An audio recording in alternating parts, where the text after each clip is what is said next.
Hello, everyone. Thank you for joining Brian Capistilla and myself. Brian is the founder of Portex Logistics, and I'm the Chief Heart Officer.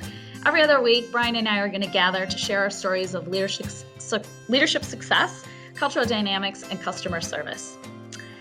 Our aim is to share our stories with you so that you too can have success with your experience with your leadership team, your employees, and your customers. So follow Brian Capistilla and myself on YouTube through the portexlogistics.com and dionnecross.com.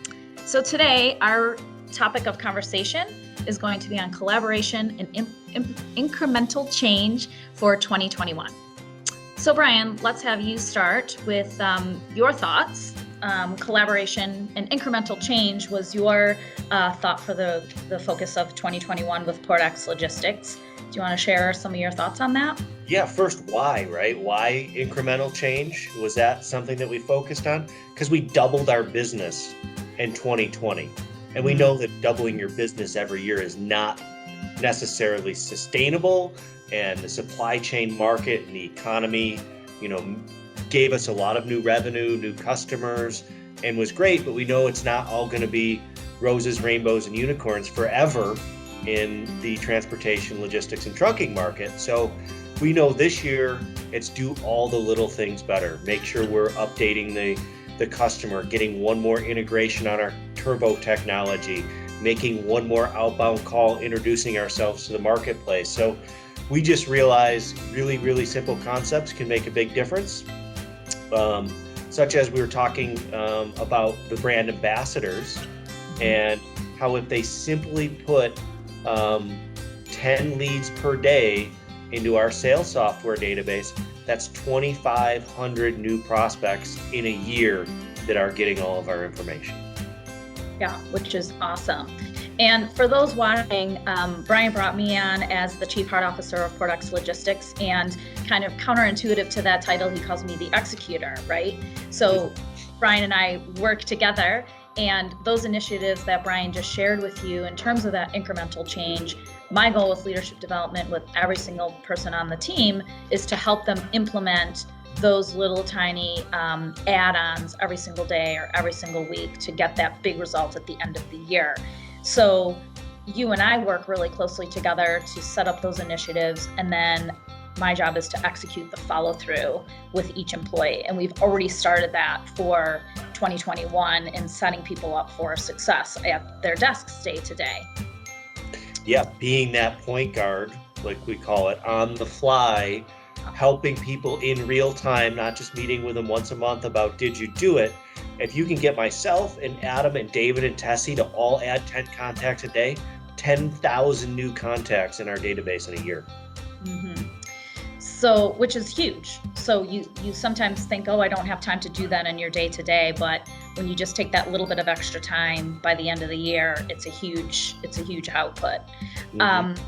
You and I had a conversation in terms of what are we going to focus on for 2021? We had some big initiatives in 2020, and we came up with the incremental growth because I think you've mastered what works, right? You've really looked at how you've doubled your business this year, and we don't need to do any of those big projects. Like you said, we don't need to take on any big new business. And so I called it kind of shining the diamond, right? So spending time with each person daily between yourself and myself and the leadership team, we touch everybody daily and help them to shine the diamond of what we already know works within the business, those little tiny daily activities.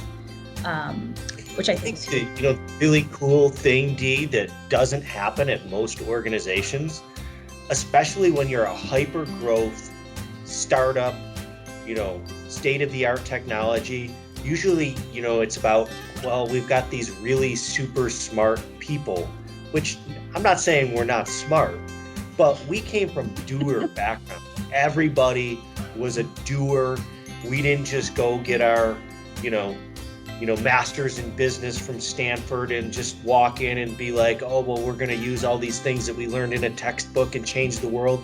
We came from hard-nosed, grind it out, get it done, whether it be trucking, logistics, our upbringing. A lot of people were brought up in the Western New York, Buffalo marketplace.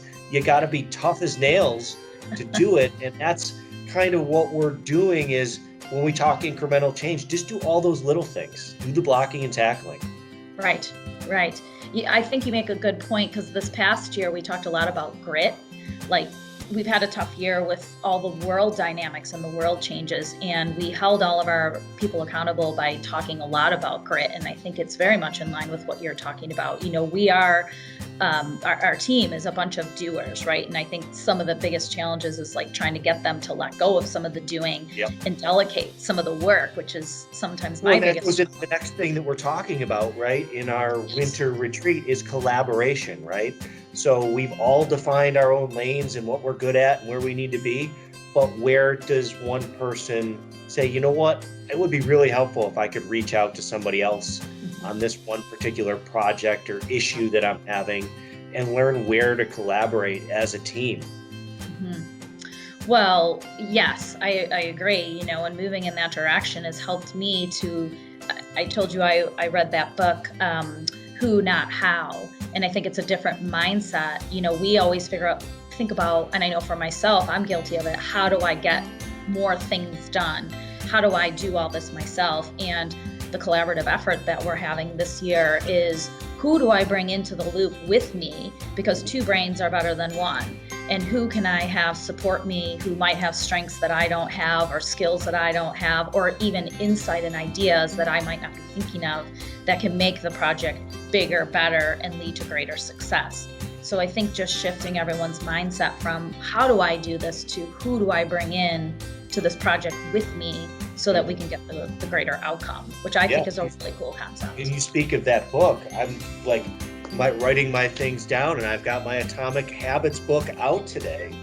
So I knew you'd be proud that I actually had it out and I was reading here and there. Yeah. For those watching, I'm a book person, so I'm always sending Brian books. And then he eventually gets around to reading them, or we share ideas from a couple pages here and there. But I shouldn't say you guilt me into it, but that is the beauty of having somebody like you on board, is it holds you accountable. We're like, I don't want to let you down. Like, yeah, you sent me that book, I never looked at it, I threw it in the corner. You know, like, that's not what we want to do.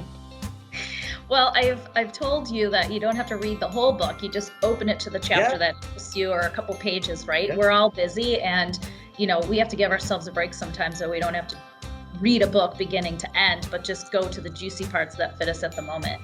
And I think any little bit of new information that you can gather from that will help you to expand your thoughts. Anything else that you want to talk about or mention here for our viewers in terms of collaboration? One of the other things that, you know, we're going to concentrate on, or at least as we're expanding the organization and making like new roles for people. So whether it be in a growth role, like a brand ambassador, or in an operations role, you know, it's important for us doers on the management side to build people up. We've got a great group of team, you know, great group of people. They're really smart, but we need to build them up rather than the organizations that we've witnessed in the past that seem to want to beat them down, and they're afraid of people. They're afraid of building them up and making them better. And in some instances, we want to make people great, right? We want their book and their story to be really good. And I think that's another part of having you on board in 2021 is, how do we collectively collaborate, work together to build the team up and give them more confidence? We had some people do self-evaluations this year, and I thought it was interesting how I would have evaluated them higher than they evaluated themselves, because they're lacking that comfort in their own skin and that confidence. And, you know, we're here to build them up, to take them to the next level, and to take PortX to the next level. Yeah, I had an interesting conversation with one of our team members this morning, and I said to her, I said, use me. There are not many companies in the world that have someone like myself on staff. I said, my sole role, the reason why you hired me to come on board, was simply to make sure people are successful. There is nothing else that I do in my day-to-day but is to drive people towards success. I help them overcome challenges, help them to gain confidence, right? Help them to look at how they can grow and develop personally and professionally. And so my sole goal here is to ensure success and to build people up. And so I said to her, I said, we have another year together. Like, let's get you to the place that you want to be. This is an unusual circumstance. You go to any other company, you're not going to have a personal coach that your company provides to you for your, just for you to grow personally and professionally. So that makes you, Ordex Logistics, extremely unique in the marketplace in all industries. Yeah, and I don't know if you were talking to Evelyn or somebody else, but I mean, she was like, yeah, I'm just so glad I have Dionne, because I was having a moment. I was distracted and I just needed to get out of that moment, get back to work. Yeah. Yeah. We have lots of those conversations too, right? So just helping people, you know, we all get caught up in our own head, or something distracts us and we tend to go towards those thoughts that are ruminating. And a lot of my conversations are, okay, let's put this into a different perspective. Is this the reality of the situation? And let's just move on and get to be, you know, move into more productivity mode. So just that support and guidance behind the scenes of the person, right? We talked last year about human beings and just the human factor of business, you know, just supporting people. This has been a really challenging year in terms of the world dynamics, and that's been stressful for people. And lots of underlying conversations just supporting people, health, well-being, family dynamics, working from home, back to the office, back to working from home. That puts a lot of stress on people. So, you know, and collaborating with the leadership team and yourself and myself, just making sure our people feel safe and comfortable has been big work this year, I think. It has been big work. So thank you for watching, Brian and I. We will be on bi-weekly, like I said earlier, sharing our stories of leadership development, cultural dynamics, and success stories. Hopefully you continue to follow us, and have a great day.